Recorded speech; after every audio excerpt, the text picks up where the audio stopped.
Hey, I'm glad everybody's here. Hope you can hear me.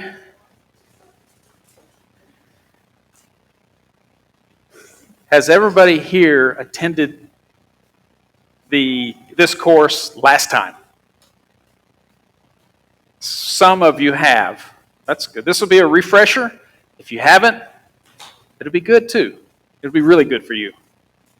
So I appreciate everyone being here this afternoon, Saturday. This is the most important subject, and I hope you take it most seriously as well. I hope to convey to you a direction and a plan if things go really bad. Here, and this plan you can work anywhere you find yourself. So that's the value in it. It could save your life anywhere that you might be. Today, there will be no brandishing of any firearms. If you have one, just keep it on you and keep it hidden. I don't want to see it, and nobody here wants to see it. There will not be any firearms brandished today. I hope we're clear on that. This is not that kind of training.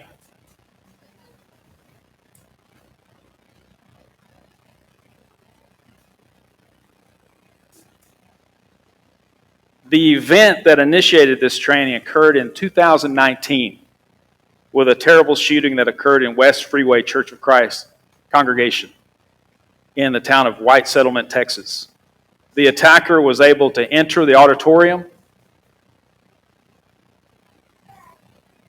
during worship and have his murderous way with a number of the members of the congregation before he was shot and killed by a member of the church's security team. While the suspect was stopped, I consider this a failure. And we'll find out why here in a minute. I intend to strengthen the defenses here along with the help of everyone here so as to make something like that extremely difficult to happen. And that's why I really do appreciate you being here this evening.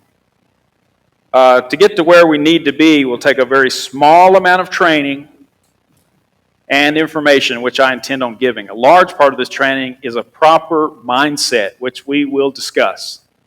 What kind of mindset you need to have. Everyone here can have the proper mindset, and everyone here has an important part to play in the security of this congregation.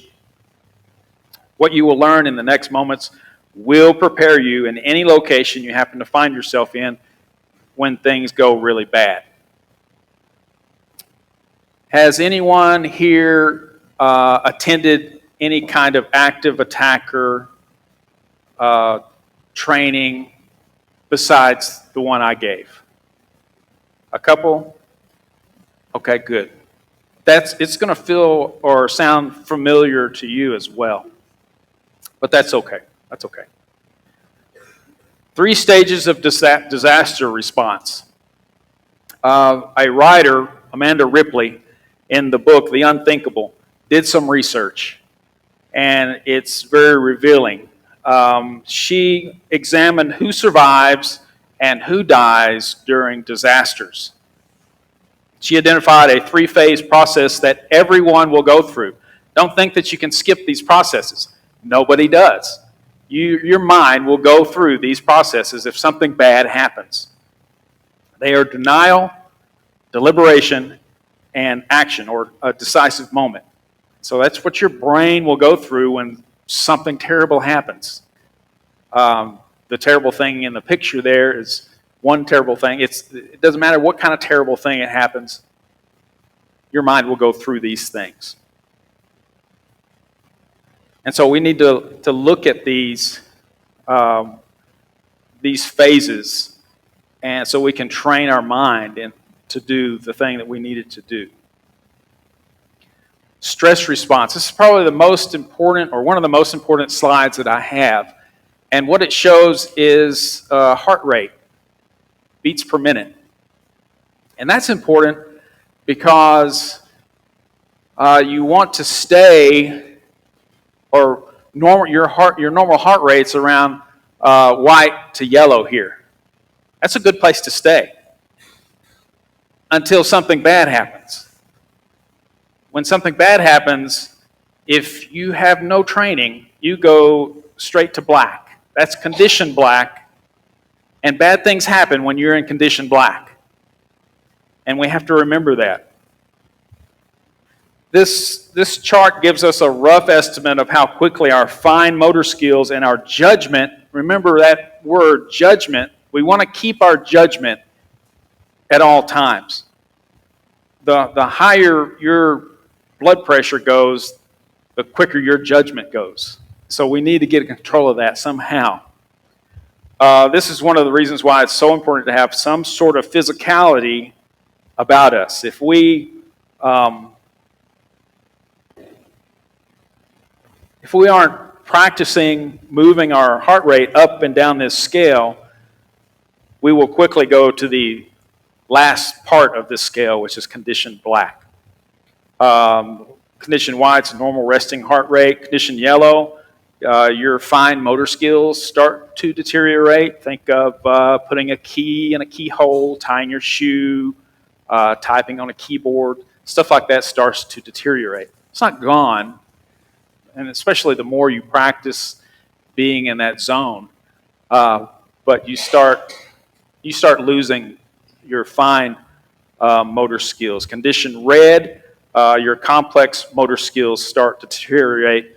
This, interestingly enough,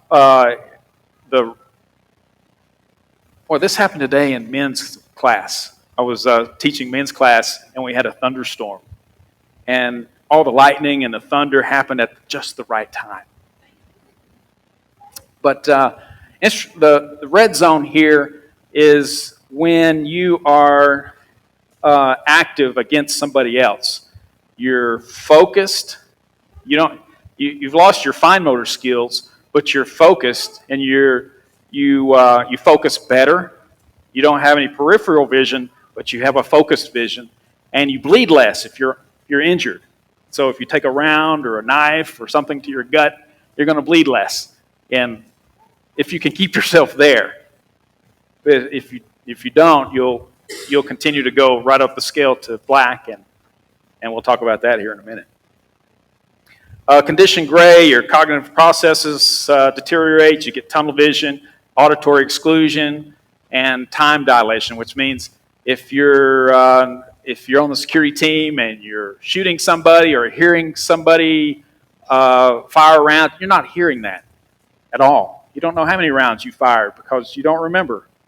That's the heart rate you're at, and you can't remember. And you don't hear it as well. Condition black is system overload. You have frozen, you have voided your bowels. That's going to be a common thing. If something bad happens, don't be shocked about that. Happens to police officers, happens to EMS. That's what happens. It's a body function. You just can't help it sometimes. Not every time, but something. Don't be shocked about it. The thing we need to remember is keep calm and carry on. You obviously want to keep your brain running as long as you can from condition yellow to condition red there. These techniques can help you do that. Actively tell yourself to calm down. Talk to yourself. Calm down. It works. Calm down. And that'll work. You'll calm down. How about a breathing, box breathing or combat breathing exercise will move you a couple of spaces actually on that scale downward. Breathe in through your nose, hold it at the top, breathe out through your mouth, hold it at the bottom. Hold it for 3 seconds starting out. And that will lower your heart rate a couple of scales, and you'll be able to get your brain back. We want our brain back to get what? What was important a while ago? Judgment. We want to have judgment in our head to be able to go left and right or stand up and run or whatever we need to do. We need our judgment back, and so we're trying to lower our heart rate. Lower our heart rate. This can slow your heart rate by 20 to 30 beats per minute and put you 1 to 2 conditions lower on that stress scale. You're going to be scared if something terrible happens here or any other place. But you can change that to a more useful emotion. What's a more useful emotion than being scared?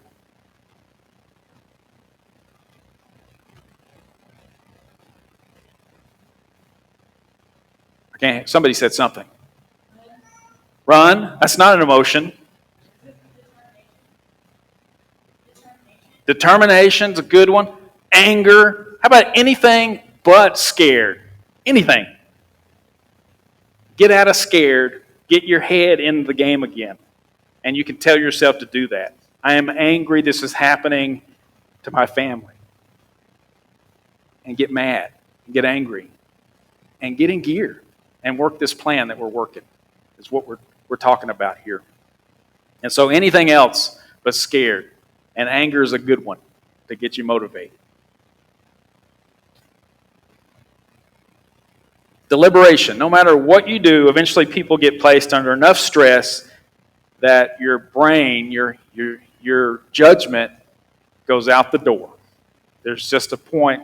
Some people have high tolerance. Some people have low tolerance. Hopefully after this training, you'll have a little bit better tolerance. And the more you train this, the better tolerance you will get. One of the cool things about your brain is that you can use it to program what I call your lizard brain. Your lizard brain runs and keeps your heart beating and keeps you breathing in and out. You don't have to think about those things.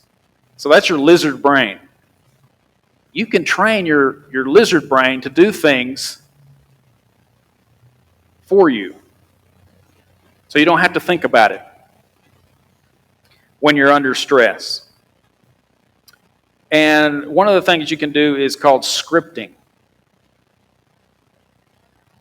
Scripting means going through if and then and when scenarios in your head so that you have a better plan. To me, scripting is my lizard brain. I naturally script in my brain. What happens when the light goes off? When it's dark? What happens when a tornado goes through the living room? What happens when there's a fire? Who's the most dangerous person in the room? What's he going to do? When's he going to do it? How's he going to do it? Scripting helps you develop a plan in your head. And if you don't, in the absence of a plan, you will work that script. Your brain will find that script and work that script. So that's what you need to do. Scripting means going through these things. I've scripted so much, it's just what I do.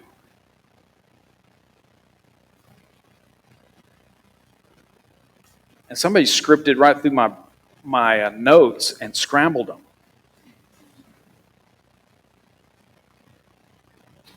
It's good to script in other places besides here as well, at the grocery store, at the mall, at the doctor's office, at work, at home, on the road. What happens when that car hard brakes in front of you? And you can script. What happens when an animal runs out in front of you? If you don't have a script or a plan in your head, you're not going to think about anything. You're just going to not think, not engage. You're providing a pathway of action in your mind. It isn't the best way to have a plan. It's not the best way to have a plan, but it is a way. And if something strange happens, like a gunshot in a peaceful area, your brain will search for a path of action. If there's no path of action, then your mind is stuck in a loop of indecision. And what happens when we're in a loop of indecision? Nothing. We freeze. That's where you see people freeze. Their brain is just trying to find desperately. Your brain's an incredible organ. It's trying to save you. But if you don't have a way to save you, it's just going to go over and over. It's looking. If you script it away, it's going to find that, and it's going to work it. So that's what I'm asking you to do is script that way. What happens when this happens? And we're going to have a an example today and give you a path to work when something bad happens.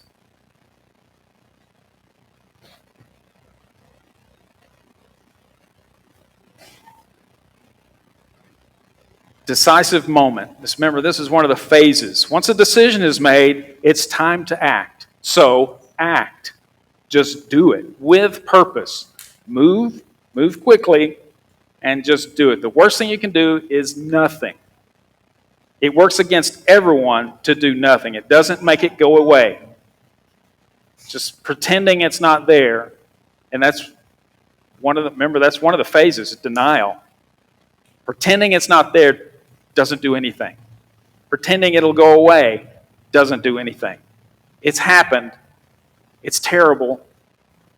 What are you going to do? You're going to put your plan into action. Okay, let's talk about the shooter just a little bit. An active attacker is someone attempting mass murder. That's it. Don't try to understand why. There's no reason why. He's sick in the head. He wants to kill everybody. Don't try to figure it out. There's no figuring out. He's intent on doing what he's intending to do. And so our job is not to figure him out. We must act, and so we need to script our action. The profile of these shooters range from young kids to senior citizens. That's about it. There's no one left. Most are male, but some have been female. They come from all races. There's literally no real profile to somebody committing mass murder.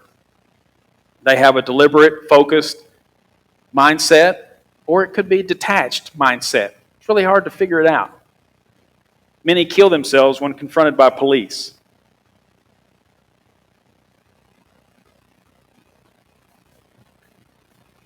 So we have to remember that. Some broadcast their actions, some announce their intentions by posting on social media or talking to other friends. Excuse me. But some don't. And so there's not a set clue that we're going to key in on, actually.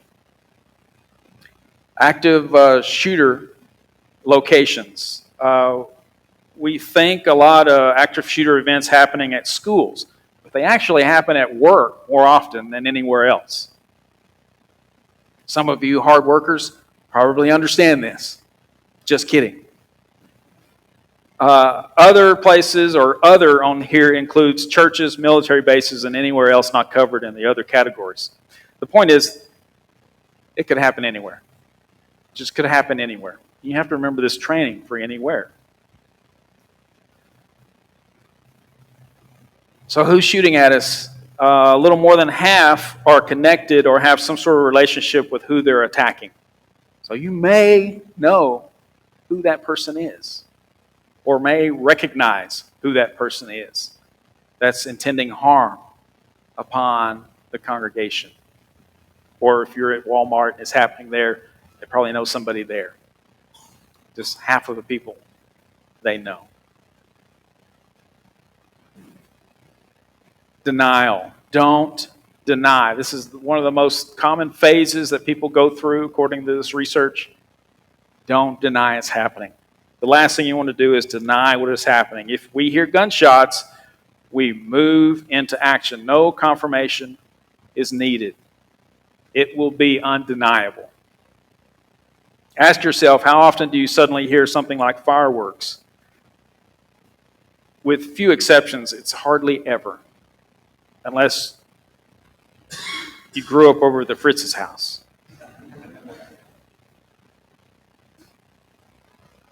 For this congregation, when we hear such a thing, we will get as low as we can get, and we will get as small as we can get. Low and small. Our security team will do their job, but it's important that we all do this action, and it's important that we script it and we practice it. And when you're here, you need to think of how you will accomplish this action if need be. For our exercise today, when you hear gunshots, you will slowly get as low as you can and as small as you can until you hear all is clear. We will practice this at a very slow pace. I do not want anyone injured today.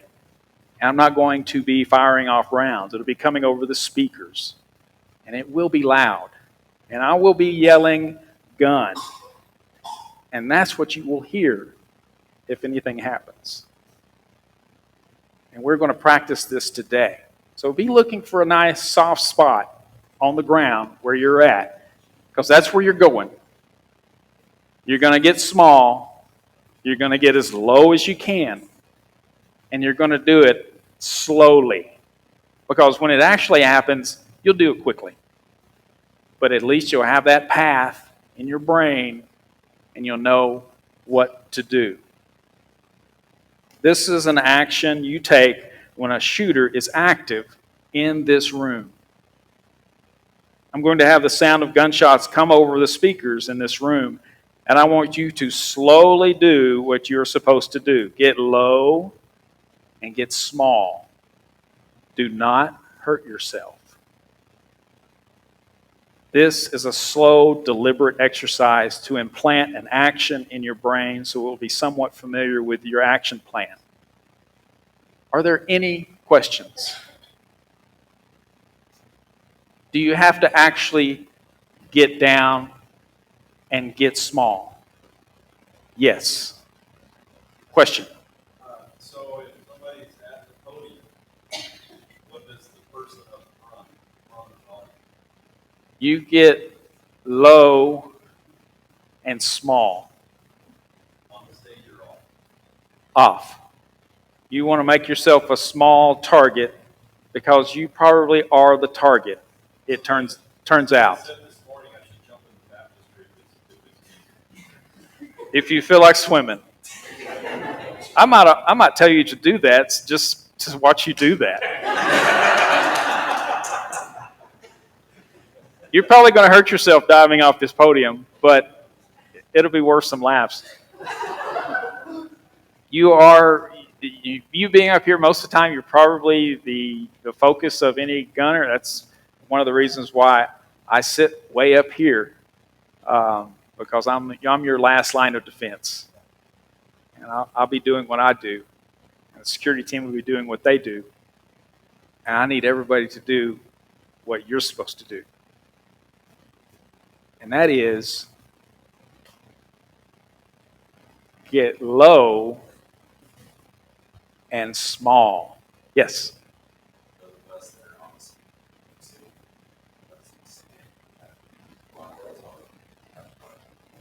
Yes, I want you to, just stand, and I don't want you to draw any kind of weapon that you may have, but you can stand. If you're on a security team, you know who you are. You can stand because that's what you'll be doing. You'll be taking care of the threat. If you're not on the security team, then you get low. If you didn't carry your gun that day, then you'll get low. If you can't address the problem, you'll get low, as we've trained.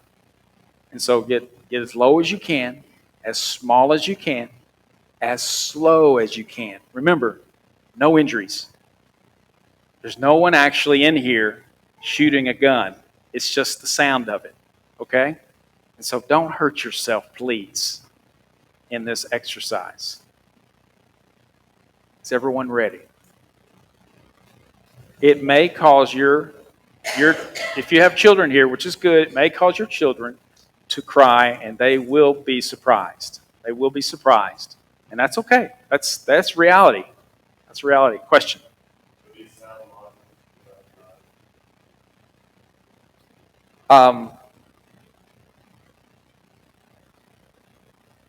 Well, you can or you can't. I mean, you might be thinking that you're not giving somebody avenue to walk up and down or ability to see you, but being Jess right there, he may need to go towards somebody. He may need you out of the aisle. So front, I'm saying in general, being low, And small, around the aisle, you might be a problem. might be at the top. Yeah. That's a good, so I was just asking, I mean, get under the pew. I'm big, I don't know that I'm gonna really fit very well in the pew, but I'm not gonna go in the aisle. You're going to try, though. I mean, I'm just saying, like, in general, I'd rather try to pew than pew. Okay. I was asking that. That's if it fits for you to get in the aisle, get in the aisle. Just get low and small. That's all I'm saying. Don't overthink anything. Just do it. Just action is important. Everybody good? Okay. You check my notes. I don't want to forget anybody. I don't want to injure anybody. Okay. Good! Good! Good!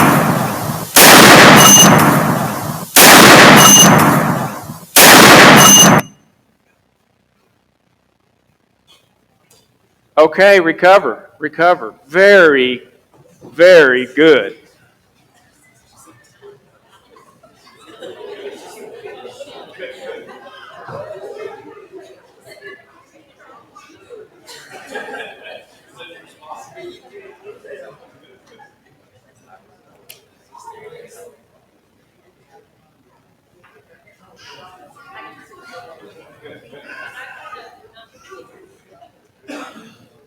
Everybody good over here?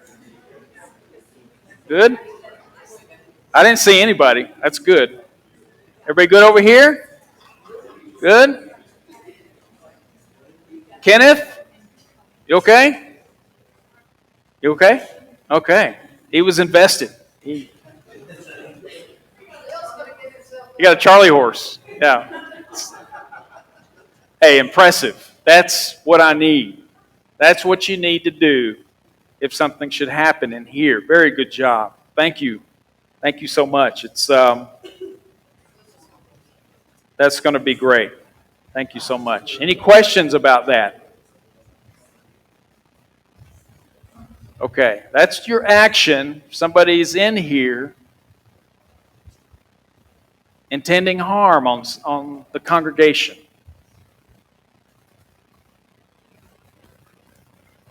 So you might think, what about hiding? What about hiding? Hiding is problematic. There are two issues with hiding. The first is that whatever you're hiding behind is probably not bulletproof. Probably not bulletproof. There's few things in this room, in this building, that are bulletproof. The exception, probably, I've not shot through them, are the doors. Those doors are solid. In fact, I think they're fire doors. So a fire won't go through them very easily. But I don't think a round will go through them very easily either. But there's a problem with hiding. There isn't much in construction here that will stop bullets. The second and related issue is that if you're seen, then what do?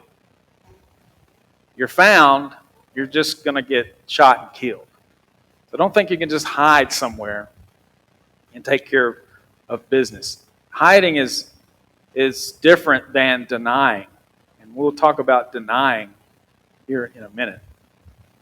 And so there'll be an idea of I've got to hide from this violence. I'm talking probably more of anywhere that you're at besides here. If you think you're going to hide from somebody actively going around shooting somebody, they're going to find you. There's better actions that you can take. So this is our basic strategy in order of preference. Avoid, deny, defend is something easily understood and easily remembered. At first we want to avoid the gunfire by leaving.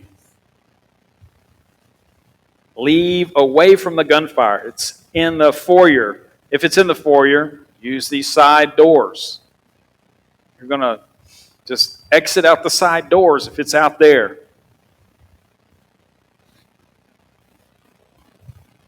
Put distance between you and the violence. That's the best thing you can do, is put distance between you. Where are your exits? The door you came into the church, or Walmart, or the restaurant, or the bank, or work. That door you came in is not your only exit. Don't think of that as your only exit. Don't think I hear gunshots, I've got to go out the same way I came in. That's a mistake. Exit should be second nature. Make it the first thing you think about when you go anywhere. Before you go anywhere, think about other exits. Most restaurants, let's just say all restaurants, have a door in the back. All restaurants have a door in the back. Think about that. Somebody comes in that's crazy, you're leaving out the back. You don't care if you work there or not. That's a big taboo with people. I'm not going in the kitchen. I don't work here. You don't care. You're leaving. You're leaving out the back. And survive that. Practice leaving church with your family out different exits each time you come to church. Be prepared to make your own exit if you're trapped. A window is an excellent exit. Not these. I'm talking about anywhere else. Make yourself an exit if there is not an exit. Throw something through that window. Break that window and avoid. Get out. Leave. Be prepared to make your own exit. If you break a window, rake it with an object to remove. If you've got an extra kid, just rake him and get out. Leave.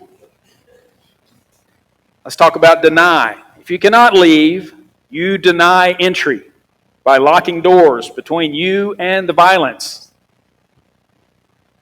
If you can, after you deny, you revisit, avoid. Once you've locked that door, how am I getting out? How am I avoiding? How am I leaving this place? May not be a way. And so if all you have is deny, you're putting as much stuff, like this person here, between you and the violence. Don't let it just be the door. Pile those kids up. No, don't pile the kids up. Pile the chairs, everything you have in there, pile it up against that door. Make it hard for somebody to enter that door.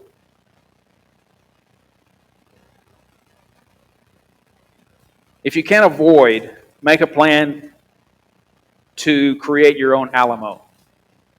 Does anybody not know what that means? It's your last stand. Start making a plan about your last stand. So that's the next step. You make your Alamo.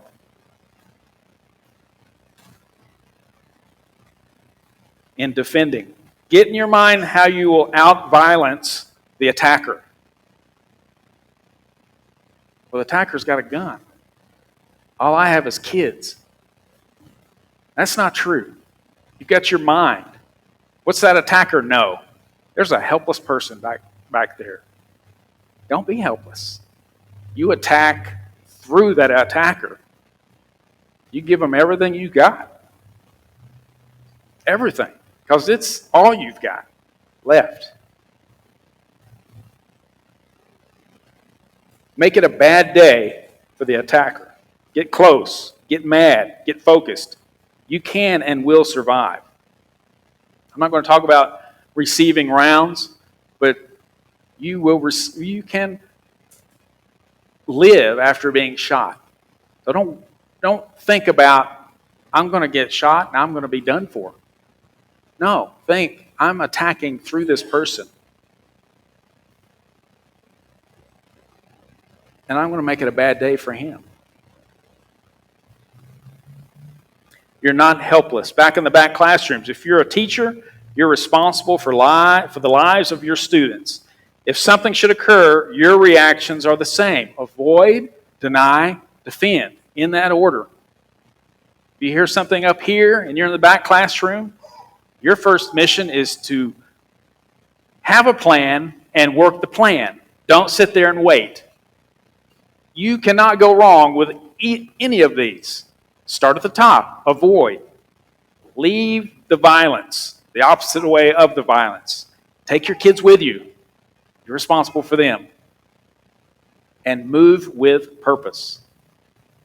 That's one of our favorite words or phrases when we were watching Duncan these days, because he's all about butterflies and his feet. And he's not about moving with purpose. And so we're teaching him to move with purpose. Let's move it. Go, go, go, go, go. You may have to carry 15 kids on your back. You're moving with purpose and you're avoiding. So that is something that you can do. It's important that you do something. The only bad decision between the three is not doing anything.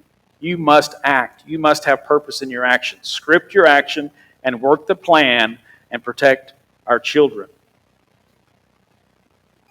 It's going to be specific for whatever class you have and whatever students you may have. Some students, some kiddos are more responsive to your orders, are they not?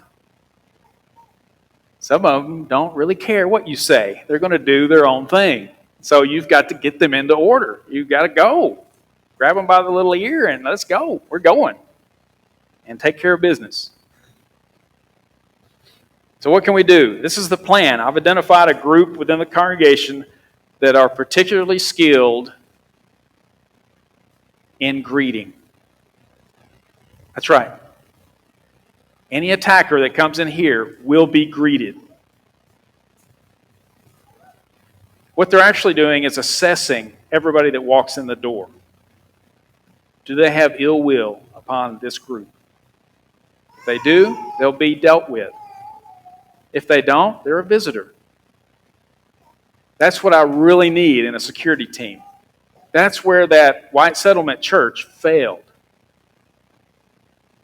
The attacker was in with the sheep. Should have never happened. Yeah, the guy was a good shot, but he was just a watcher. I cannot use watchers. I need people who engage. Greet that person. It works a lot of good to greet people, but you can also assess people and assess their actions just by having a friendly greeting. Stick out a hand. Do they have their hands in their pockets?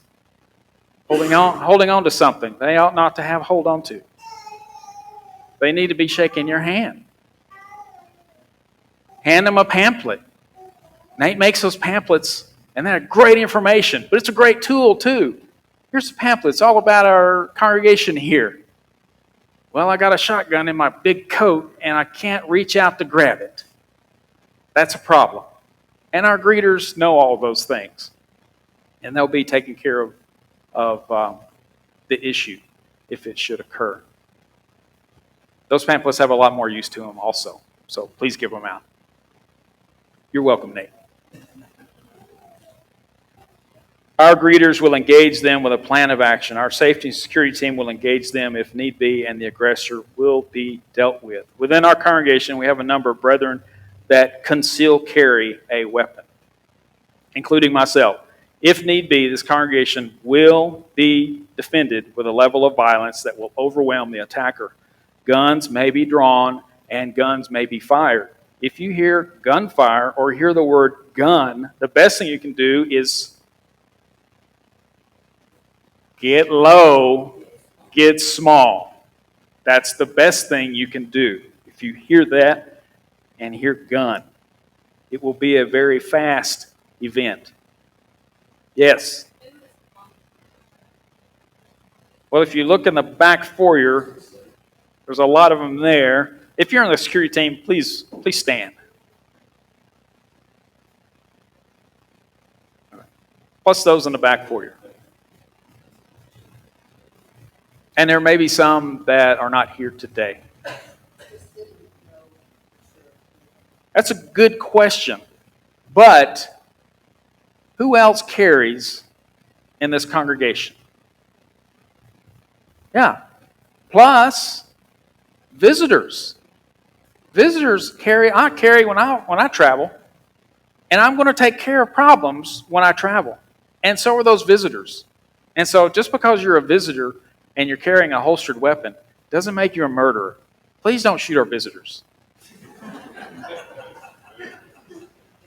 They have some sort of rudiment, some basic understanding of how to shoot, and they've shot some rounds at a paper target, and they're going to try their best because they've gone through this deliberation thing, and what they know is, I got to take care of the aggressor.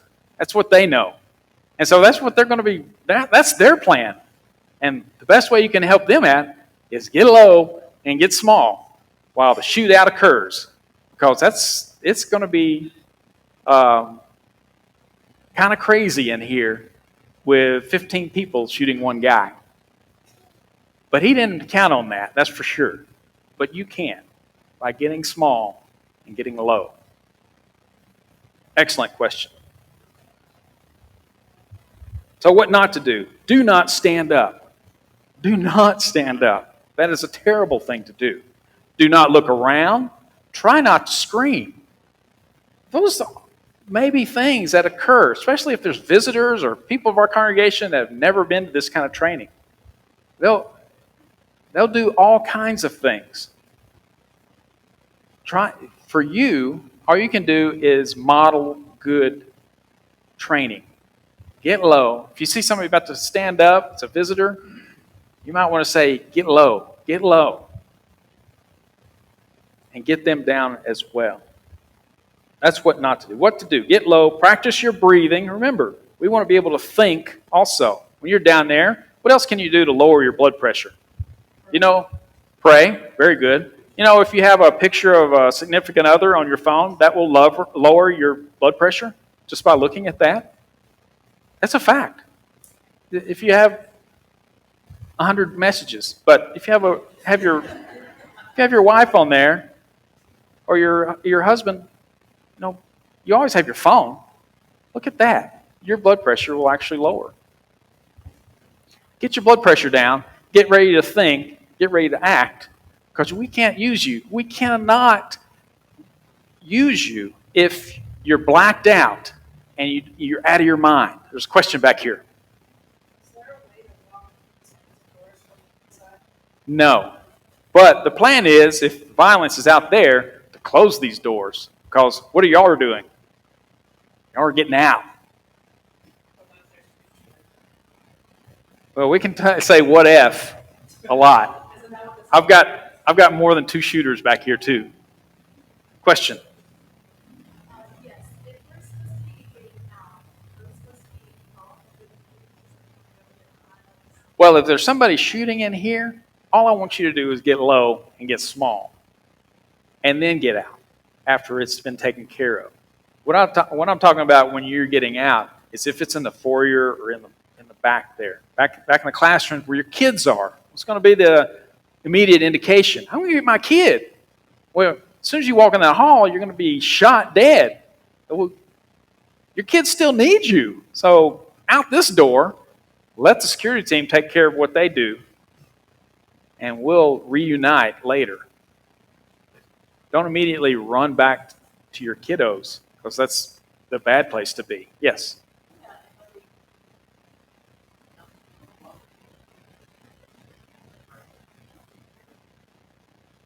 Yes, that'd be an excellent thing to do, is to help people out if you think about it. If you don't script that, you're going to walk right past that person. You might even knock them over.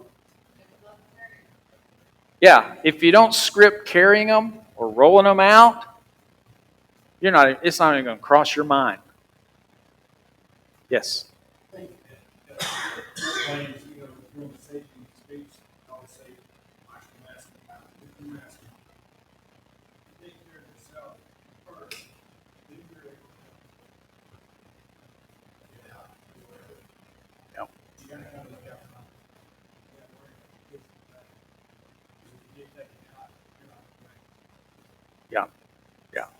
Is that an easy thing to do?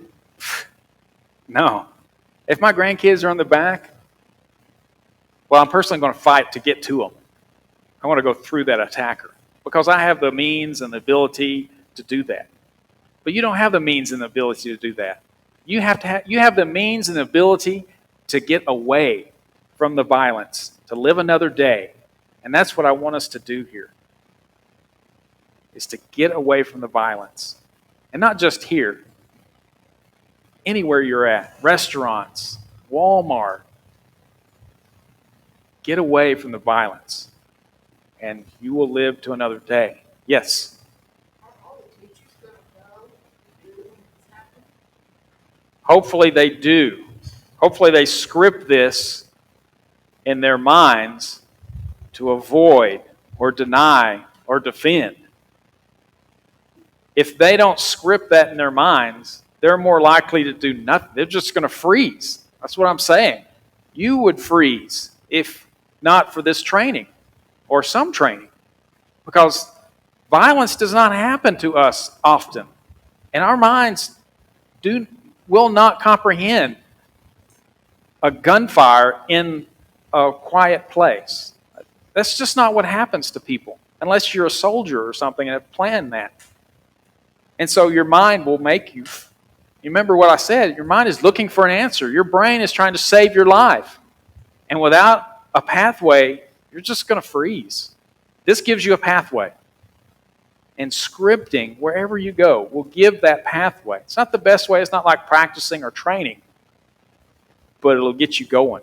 It may take you a little bit, just if you're scripting in your brain, for your brain to engage on that script. But it will.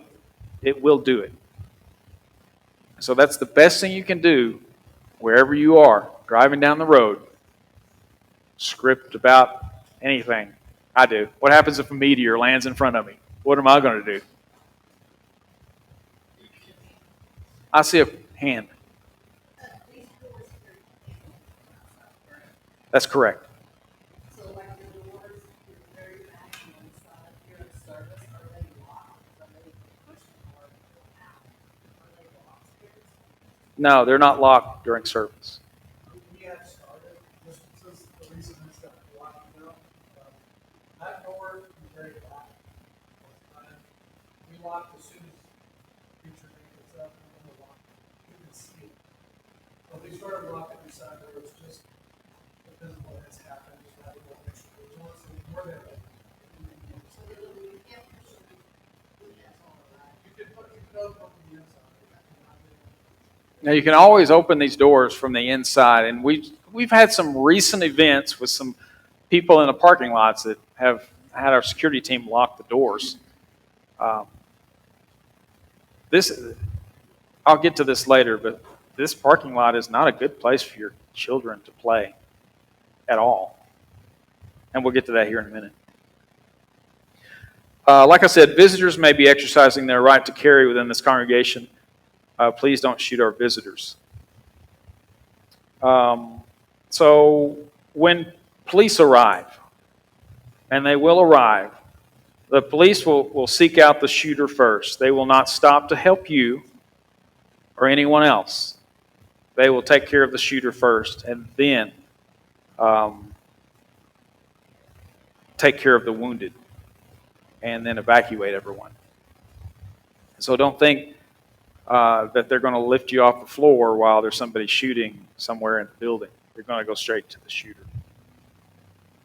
Remember, when the police arrive, they're going through all of these things as well. They've got to go through those phases as well, and they will go through them quickly because they've been through actual training. So the best thing we can do for them is make things easier for them. You may be handcuffed. I tell you, if you brandish a weapon, you will be handcuffed. And that is not a big deal. I've been handcuffed many a time. In training, I don't know how many times I've been handcuffed. If you're handcuffed, you're handcuffed. It's just what they do. It's their protocol. It's a way of controlling the situation. Because they don't know anything. They just walked into this and are expected to take care of business. So they're gonna handcuff you if you brandished a weapon. If you have a weapon in your hand when the police show up, that is not a good place to be. Get rid of that weapon when the police show up.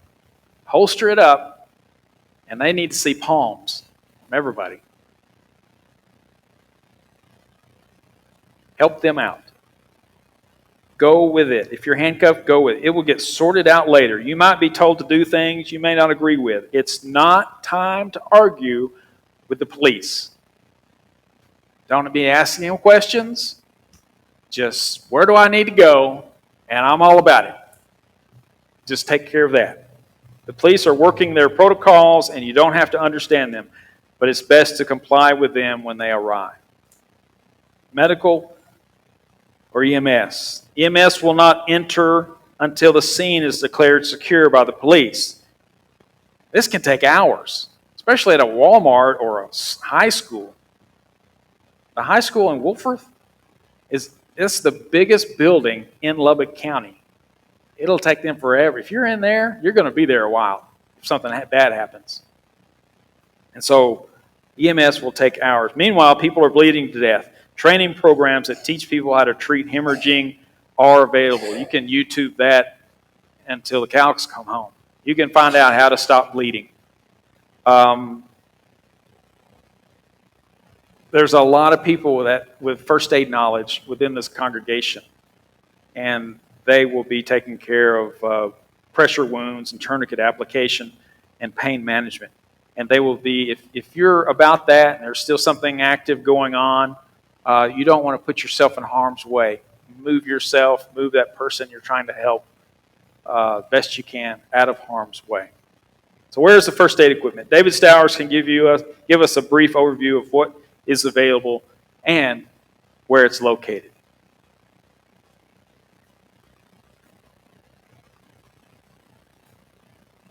Like he said, that's going to happen to a lot of individuals, especially in the medical emergency. They'll go to the same place to keep on. Main thing is it's not an active shooter, it's a medical issue. Just realize that you stay calm. Get up into the black and the red, denial. Sometimes you're going to be running for a little stuff in your head of what I do while time is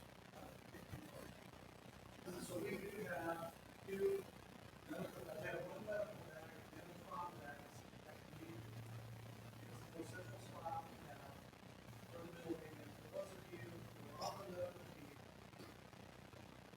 Julie is on it, Paulson McEnroe is on it, myself, Luke is on it, Jeff is on it, and Kaylee, if you look at the argument that's not look at all the equipment we have laid out, those two shots. We have the ability, in dramatic situation, like a shooting, to stop bleeding, take care of gunshot injury, type injury, and other. So we have a lot of pieces of our disposal that we can use to help shooting, stabbings.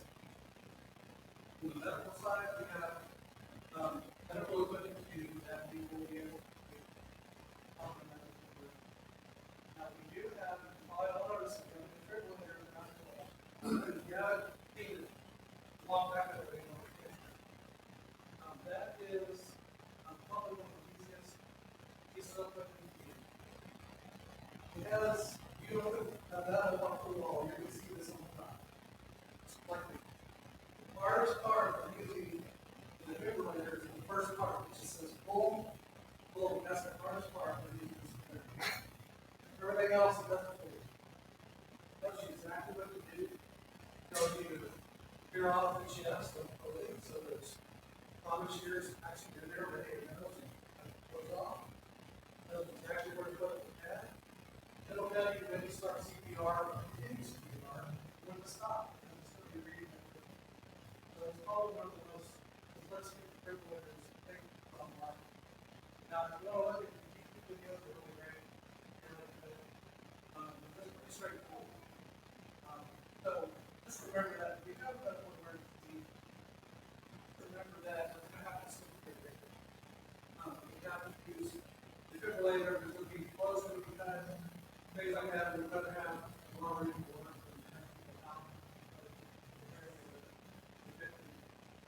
So just keep that in mind. That if you have to use the defibrillator, they're the only one there that will do everything for you other than your notes. Everything else. Any questions on defibrillator, medical emergency?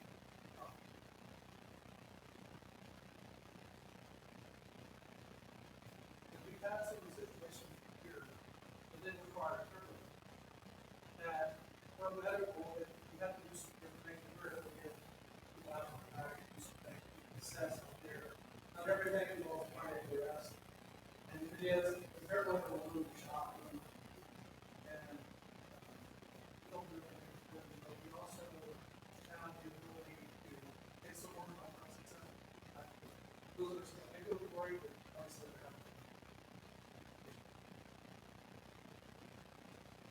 fully prepared. Based on the equipment we have, the training we have, those things will happen. I think Angie had a question. I just wondered how, you were talking about the defibrillator, how it locks you through, but how do you know you can break that out? That's more. Good question. Is that just a security question? No, it's a good question. If somebody is unconscious, there's, the look on their face would be something that you will spray. No, they're not what we're using. It's just best to put it on regardless. So let that thing figure. It'll tell you it's not a shockable rhythm. Not going to do anything. It'll tell you touch the patient, give you CPR. And sometimes you have to get CPR with a non-shockable rhythm. Sometimes the heart rate is 20. But they're not. So you have to do those things. So that is a good question. Safest best to put it on. It's not going to shock somebody. Yeah, that defibrillator is not going to shock you. Just put it on, and it won't shock the person unless it needs to. If it does shock, warn you, give you fair warning. Not hesitation. Then it's very, very straightforward. Remember when you're jerk that thing off the wall, remember your blood pressure, your box breathing, because it ain't going to be a calm thing that's the reason why you're grabbing that box. I mean, your blood pressure is going to be up in the stratosphere. Try to calm yourself. Otherwise, remember your fine motor skills, your fingers are useless. You're, If there's a medical person that you're asking us, makes everyone else makes no. Well, what I'm saying is, not Or should everyone. we stop? Well, I think that'll be, they can have to pay that contract, there's issues that will happen. And I think we're sort of, but most of the time, it's not, it is on the west.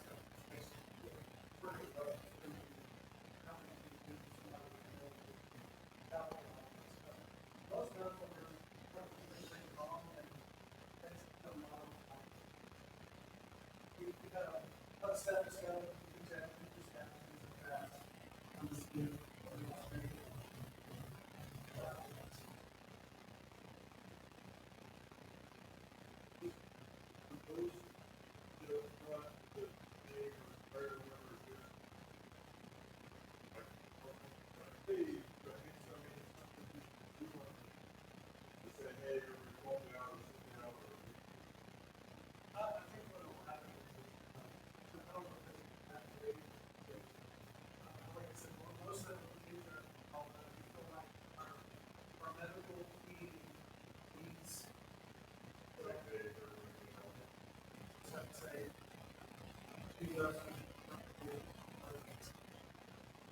we'll ask Eddie to come up and tell everybody to sit down. Or get out. Yeah. It'll be very apparent. Directions will be clear.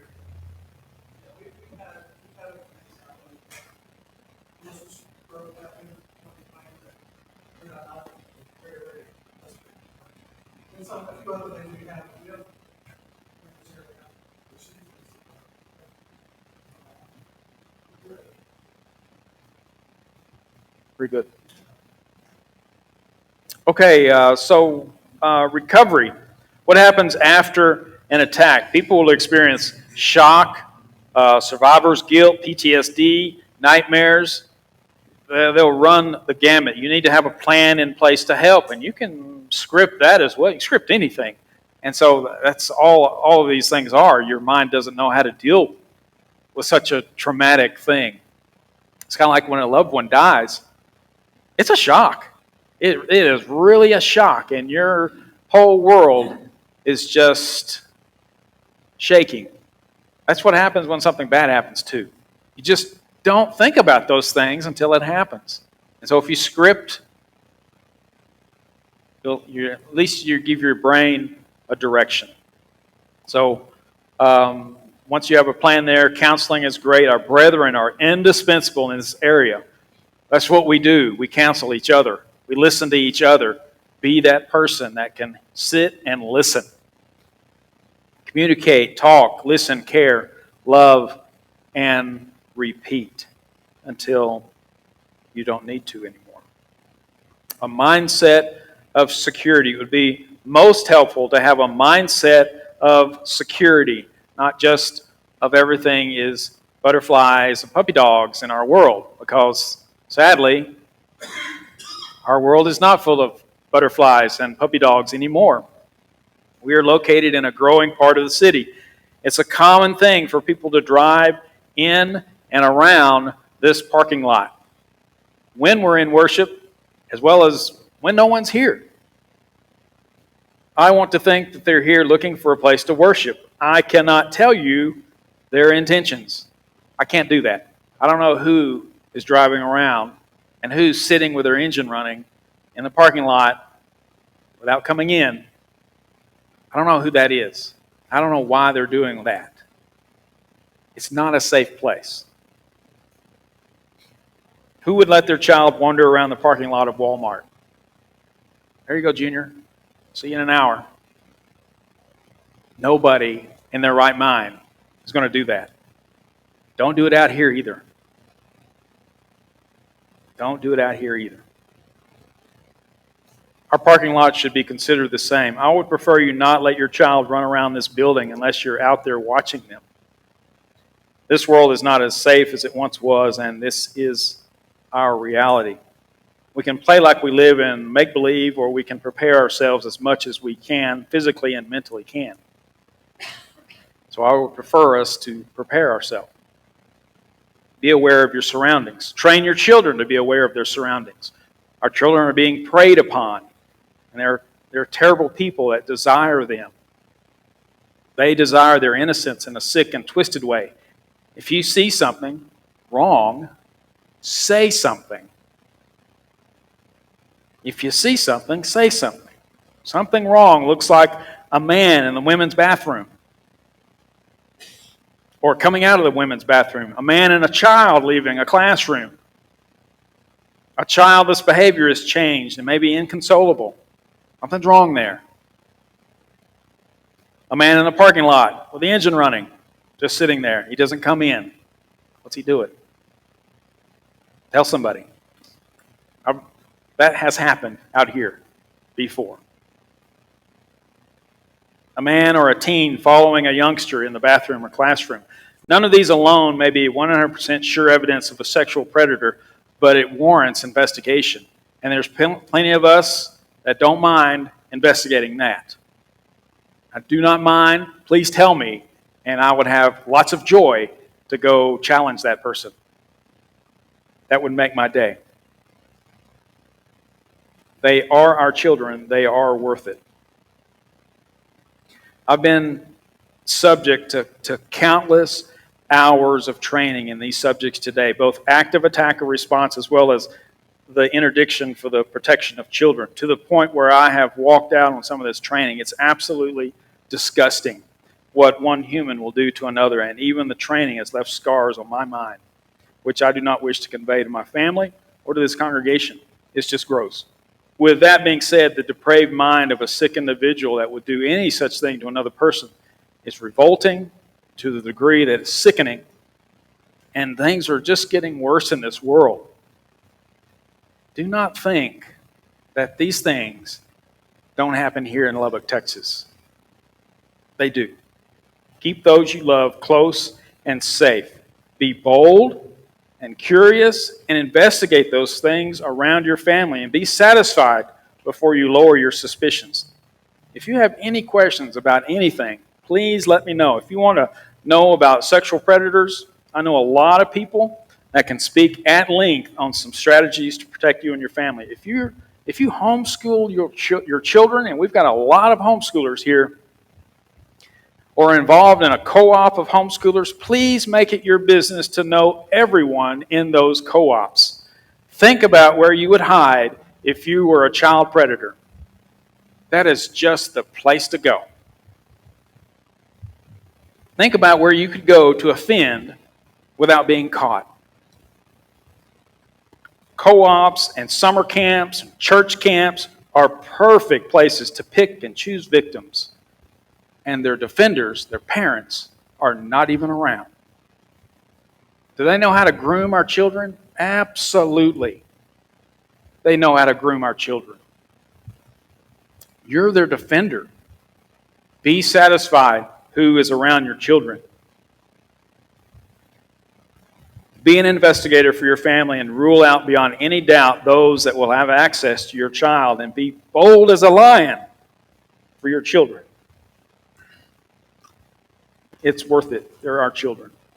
Hey, this concludes today's training. Thank you for being here and doing your part in keeping this congregation safe. I'm not sure if this week's cleaning crew has cleaned this building or this auditorium. So if you see any trash, just pick it up for Sunday services. Also, I'd like to talk with the security team briefly afterwards. And are we moving the Faroes? If you're available to help move the Faroes, just loading the truck. Okay, very good, very good. Okay, if you have any questions, let me know. If you think it pertains to everybody, speak up now. All the classroom doors will lock. Yes. Yes. I usually get here, me and Don get here really early, and I'll unlock those doors for the teachers. But they're generally locked as soon as they're cleaned, and they're locked. A couple of the doors swing out. Some of the doors swing in. When you're scripting about denying somebody entry into your room, if you have to, figure that one out and work that plan. Yes?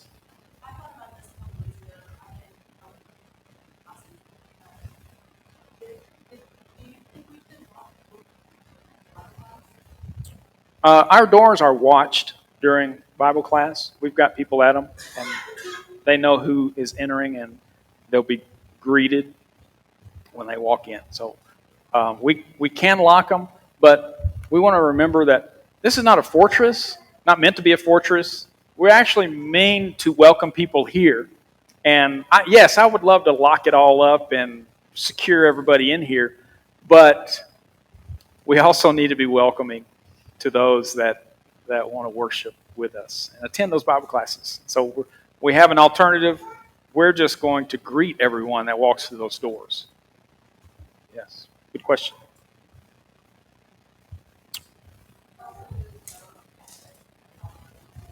Yes, our address is 3814 Milwaukee. Milwaukee, yes. If you call 911, know our address. Yes.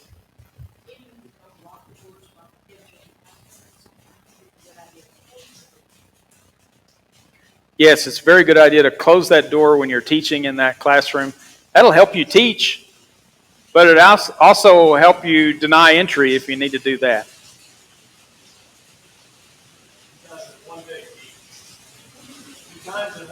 Two times in one day. That means my presentation is over. Thank you.